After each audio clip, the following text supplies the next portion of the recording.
భేజా ఫ్రైని ఎలా తయారు చేసుకోవాలో చూసేద్దాం రండి. ముందుగా స్టవ్ మీద కడాయిని పెట్టుకొని 1 టేబుల్ స్పూన్ ఆయిల్ని వేసి సన్నగా కట్ చేసుకున్న ఉల్లిపాయ ముక్కలు, 2 పచ్చిమిర్చి, 1/2 టీ స్పూన్ అల్లం వెల్లుల్లి పేస్ట్, చిటికెడు పసుపుని వేసి పచ్చివాసన పోయేంత వరకు వేయించుకోవాలి.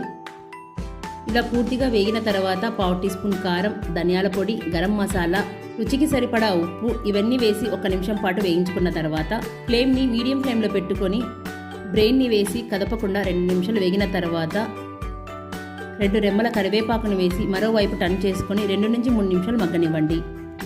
అటు ఇటు తిప్పుకుంటూ 4 నుంచి 5 నిమిషాలు కలుపుకుంటూ మిక్స్ చేసుకోవాలి. చివరగా సన్నగా తరిగిన కొత్తిమీరను వేసుకోవాలి. చూడండి ఎంత సింపుల్ అండ్ ఈజీగా కూడా ఈ రెసిపీ మీరు కూడా ట్రై చేయండి. చాలా అంటే చాలా బాగుంటుంది. సో ఫ్రెండ్స్, ఇలాంటివి మరెన్నో మంచి మంచి రెసిపీస్ కోసం సోను జుహీస్ కిచెన్ని సబ్స్క్రైబ్ చేసుకోండి, లైక్ చేయండి, షేర్ చేయండి, మీ ఫీడ్బ్యాక్ని కామెంట్ రూపంలో తెలియజేయండి. Thank you for watching.